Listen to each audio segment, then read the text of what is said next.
Hello my friends and welcome, my name is Dennis and I'm the airline pilot. Let's review the recent aviation accident that happened in the Tokyo airport with Japan Airlines. So here you can see some of the lights. It is the Airbus A350, brand new, approaching the runway for landing. It's almost there, it's almost the touchdown. Here something will happen. Okay, so here you can see the huge blast. The airplane burst into flames and continue the landing roll.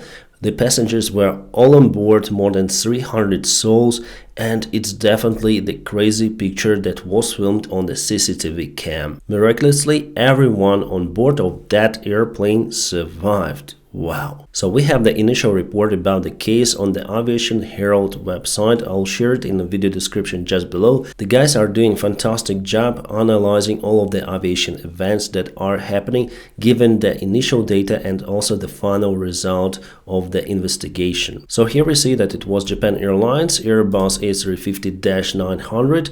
This is the registration of the airplane performing the flight JL-516 from Sapporo to Tokyo, Japan. With 367 passengers on board plus 12 crew members, so it gives us 379 souls on board, quite a lot. It landed on Hadena's runway 34 right at this particular time. But on landing, it collided with Japanese Coast Guard -8300. Registration JA-722A. So this is the particular airplane of the Japanese Coast Guard. You might just Google the registration number and you'll have all of the information about the plane. On the Aviation Safety Network, you may find information about the plane loss, so 5 of the fatalities from 6 of the occupants. As it was reported, the captain survived and was delivered to the hospital in a critical state. So doctors are now fighting for his life. So you may see that it's written off damage beyond repair. And the same, we have the information that it collided with Airbus A350. The airplane was on the way to deliver supplies to the base in response to the Noto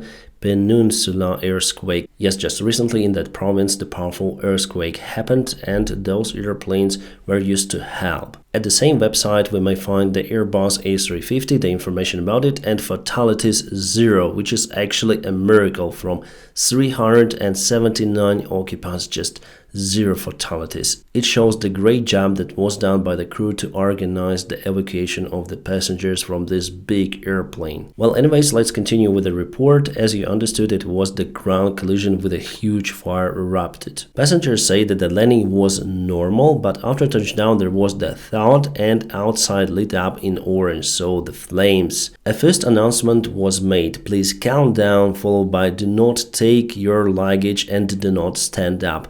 Quite a proper thing to tell to the passengers. There was no clear announcement to evacuate. However, then the passengers stood up, they also stood up and thus escaped. Well, I believe they couldn't do it themselves. I think that evacuation slides and doors were opened by flight attendants. If the flight attendants see the structural damage down to the airplane, the fire round or ditching, they might start the evacuation themselves. Because the aircraft nose hit the other airplane, so probably the cockpit is also on fire. So why they should wait for the command, which probably no pilot would announce because they could be dead. So if there is the fire or structural damage, if the airplane is on the ground, the flight attendants start the evacuation if there was no previous call from the cockpit. And here we go with the passengers filming inside the airplane. Well, the collision happened. All of them are staying at their places, which is awesome. But later on, then the aircraft comes to complete stop. The smoke starts to appear in the cabin compartment. So obviously people start to panic, but left their belongings and evacuated the airplane. Well, people in Japan are very disciplined, so I think that it was the contributing factor as well for successful evacuation of everyone. Meanwhile, the other passengers on other airplanes were watching some of the news about what happened in the airport and why do they have delay. I wasn't able to find the actual sky talk between the airplanes involved, and this is how the evacuation was conducted. You can see the slides on the front. The aircraft is on fire. You can see some of the sparks from the engines, and the people are coming out from the airplane, some of the fire brigades, but they were not able to stop the fire totally. totally, and finally the airplane just burned down. But before, many of the experts say that, oh my god, the wing just damaged, devastated, and there was the fire of the fuel of the Airbus A350, but it's not true. Actually, the wing wasn't damaged dramatically, it is just the fuel burning from the Dash 8. The Haneda airport was closed and all of the flights were cancelled. In a press conference, the Ministry of Transport said that they're still investigating whether the flight JL-516, so Airbus, had been cleared to land. Also, they say that there was a Coast Guard aircraft on the runway causing a collision. The details of the collision are under investigation. I wonder if they are sure that the Coast Guard airplane caused this collision or it's just the initial statement. The investigators from Europe were dispatched to the place because the airplane, the Airbus, is produced in Europe. In this initial report, we may see the first clue why it might happen, the miscommunication between tower and the airplanes, because the Airbus was on frequency 108.725 MHz, but the Coast Guard was on frequency 124.350. Both of those are the tower frequencies. Yes, sometimes you have different tower frequencies, depends on what area of the airfield you operate. And here we see the tower cleared the Airbus to land. This is the NOTAM they issued, so the runway is closed due to disabled aircraft in the area. The weather was fine, the wind is okay, just variable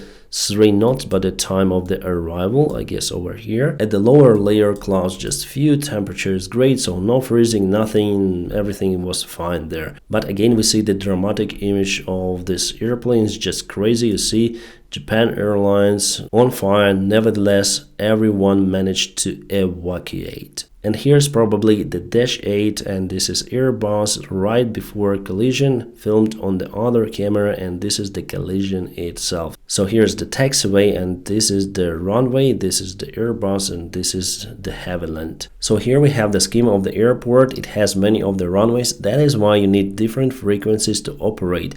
But for me, it's very strange that both of the airplanes operating from the single runway tuned to the different frequencies. So clearly something was done wrong out there. The Airbus was approaching the runway 34 right. It's over here. I think you can see this number. And here is the Charlie 5 taxiway. So the Coast Guard took the holding point over here or took the runway. Because the radios of the airplanes were tuned to the different frequencies, none of the pilots were aware of the other airplane. As a rule, before taking the active runway, you should check the area, and in the night sky you might spot some of the lights from the approaching aircraft, but again there were few of the clouds at 2000 feet of the altitude. Maybe by the time the Coast Guard took the active runway, the Airbus was covered by clouds. As for the Airbus pilots, why didn't they see the aircraft on the active runway? Well, maybe because it's the night time and there are lots of the lights around. The only way to recognize the airplane on the runway are powerful strobes and navigation plus position lights. But the main area between Charlie 5 and Charlie 1, where the airplanes might usually take the holding point